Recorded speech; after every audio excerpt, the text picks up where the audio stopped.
Buenos días a todos, somos Entre Guerras y esto es Informativo Geopolítico, unos minutos en los cuales intentaremos resumirte toda la actualidad geopolítica acaecida durante el 10 de junio de 2025.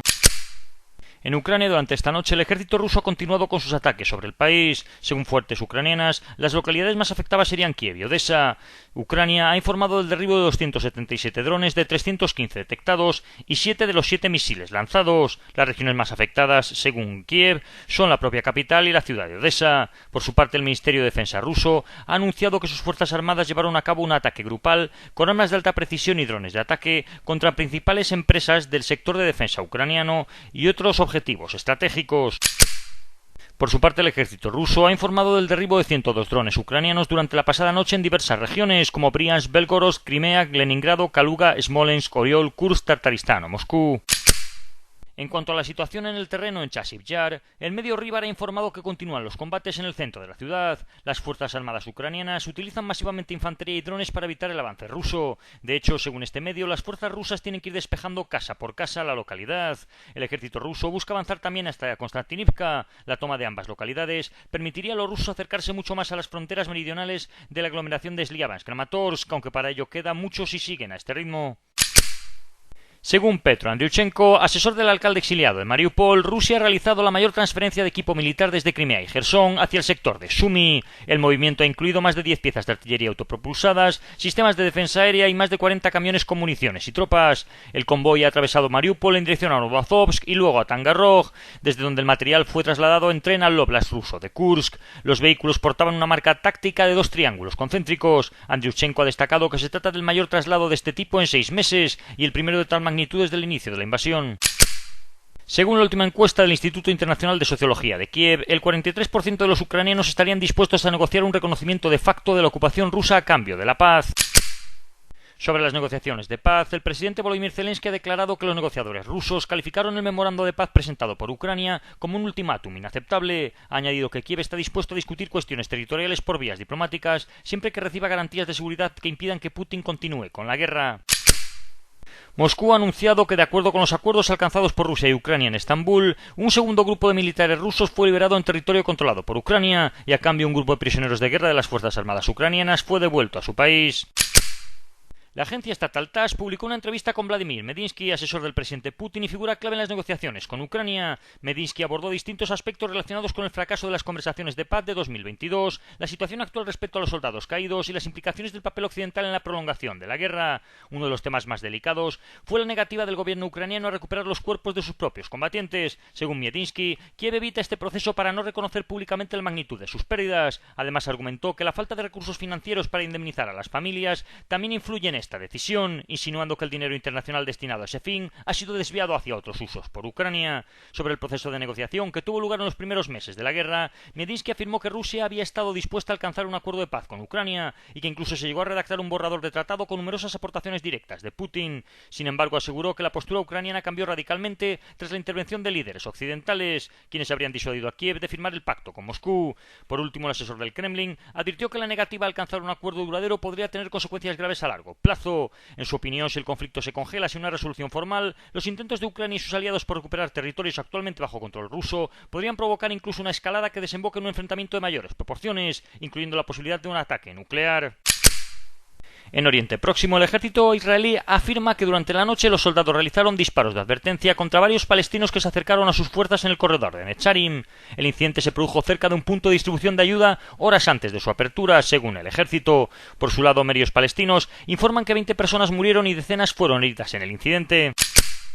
Según el ejército, las tropas israelíes han demolido más de 1.200 infraestructuras terroristas en Kuzaa, un suburbio de Jan Yunis, en las últimas semanas. Entre las infraestructuras destruidas se encontraba un túnel de 500 metros de largo y 25 de profundidad. Por su parte, el presidente de la Autoridad Palestina, Mahmoud Abbas, ha enviado una carta al mandatario francés Emmanuel Macron en la que ha afirmado que jamás debe entregar sus armas y liberar de inmediato a todos los rehenes. También ha pedido el despliegue de fuerzas internacionales para proteger a la población palestina. Abbas ha expresado su disposición a alcanzar un acuerdo de paz con Israel en un plazo claro y con apoyo y garantías internacionales, con el objetivo de poner fin a la ocupación y resolver los temas pendientes del estatus final. Además, ha reiterado su compromiso de reformar la Autoridad Palestina y celebrar elecciones generales y presidenciales dentro de un año bajo supervisión internacional. Francia ha acogido favorablemente estas declaraciones. Dos libaneses habrían muerto en un ataque aéreo israelí en el sur del Líbano, según el ejército israelí. Uno de ellos era un miembro de Hezbollah y el otro de las brigadas de resistencia libanesas. En cambio, fuentes libanesas han dicho que eran padre e hijo y ninguno de ellos eran de Hezbollah, sino que uno era un soldado del ejército del Líbano. El funeral ha incluido una delegación del ejército libanés, sin presencia de Hezbollah. La Fuerza Provisional de las Naciones Unidas en el Líbano ha informado que una patrulla realizada esta mañana cerca de Jalujah al-Taha, en el sur del país, fue agredida por un grupo de civiles que intentaron bloquear su avance arrojando piedras. Según las Naciones Unidas, se utilizaron medios no letales para proteger a su personal y a los presentes. Por su parte, fuentes libanesas han señalado que los civiles reaccionaron al ver patrullas en un terreno privado sin acompañamiento del ejército libanés, lo que generó ciertas tensiones. Durante el altercado, un miembro de las fuerzas de paz de la ONU fue abofeteado. Los ministros de Exteriores de Siria y Francia se han reunido en Niza durante la conferencia de la ONU para tratar temas estratégicos de interés mutuo, incluyendo la situación política, económica y de seguridad en Siria. Francia ha elogiado el compromiso sirio con el proceso político y su cooperación con organismos multilaterales. Siria, por su parte, ha agradecido el papel francés en el levantamiento de las sanciones y en la exploración de oportunidades comerciales y alianzas estratégicas. Durante la mañana, buques lanzamisiles de la Armada israelí atacaron diversos objetivos del régimen hutí en el puerto Al-Judaiya, Yemen. Los ataques se llevaron a cabo tras la agresión del régimen hutí contra el Estado de Israel, que ha incluido lanzamientos de misiles tierra-aire y vehículos aéreos no tripulados contra territorio israelí y sus ciudadanos. Hoy ha sido el último de esos lanzamientos. Corbetas de clase SAR-6 de la Armada israelí fueron las encargadas de lanzar los misiles guiados desde cientos de kilómetros de distancia contra el puerto de Al-Judaiya. Hay otros puertos que no se han recibido informes de ataques todavía, pero que incluyen los avisos de evacuación de ayer por la tarde dados por Israel. Con respecto a Irán, un grupo de legisladores iraníes ha acusado a Estados Unidos e Israel de intentar convertir las negociaciones nucleares en una trampa estratégica contra Irán. En un comunicado, han denunciado que Washington no actúa con seriedad en el proceso y busca imponer sus condiciones mediante posturas ofensivas, contrarias a los derechos fundamentales del pueblo iraní. Por otro lado, hoy se ha sabido que Trump le dijo al primer ministro Benjamin Netanyahu durante la conversación telefónica de ayer que quiere ver el fin de la guerra en Gaza y que atacar los lugares nucleares de Irán está fuera de sus límites. En Europa, Letonia ha abierto una causa penal contra el diputado Alexei Rosnikov tras analizar sus declaraciones realizadas durante la sesión plenaria del Parlamento el pasado 5 de junio, además de otras actividades recientes que, según las autoridades, podrían poner en peligro la seguridad nacional del país. El Servicio de Seguridad del Estado letón ha informado que en dichas intervenciones detectaron indicios de asistencia a un Estado extranjero en acciones dirigidas contra Letonia, así como incitación a la discordia y hostilidad nacional. Aunque no se menciona expresamente a Rusia, el contexto de las declaraciones y la posición crítica de Rosnikov hacia la política oficial letona en relación con Moscú han llevado a muchos a interpretar el que el país señalado es efectivamente Rusia.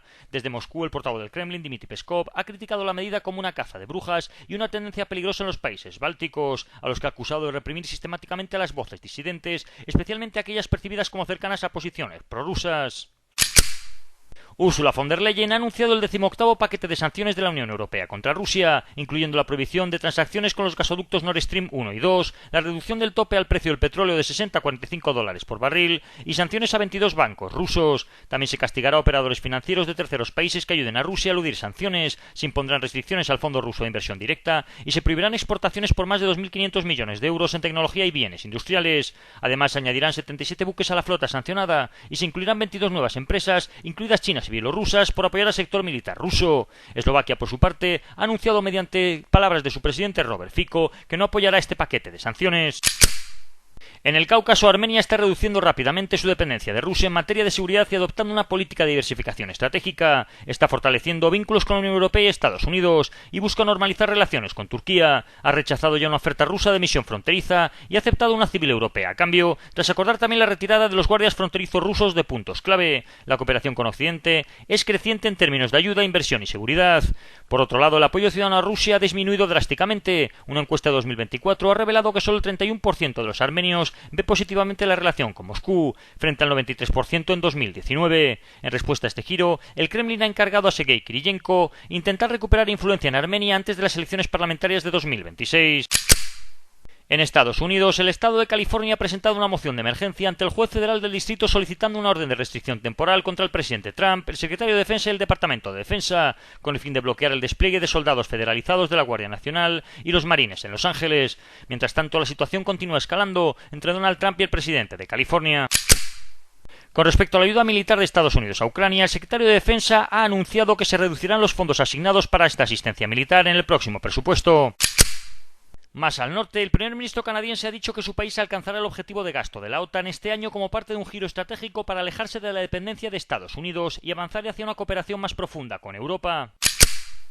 En Asia, según medios ucranianos, Rusia habría mejorado significativamente el funcionamiento de los misiles balísticos norcoreanos KN-23, llamados Hwasong-11. Los primeros misiles que Pyongyang entregó a Moscú volaban con una desviación de unos pocos kilómetros y algunos explotaban en el aire, pero ahora están alcanzando sus objetivos, según el jefe de inteligencia militar ucraniana.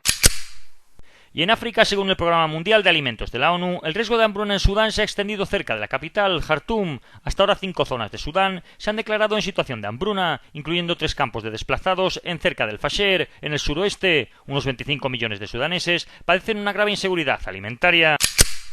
Y esto ha sido todo por hoy. Si queréis profundizar en las noticias que hemos comentado, leer alguna de ellas o visualizar diferentes vídeos de actualidad, os recordamos que estamos en la aplicación Telegram, con nombre de usuario @entre_guerras.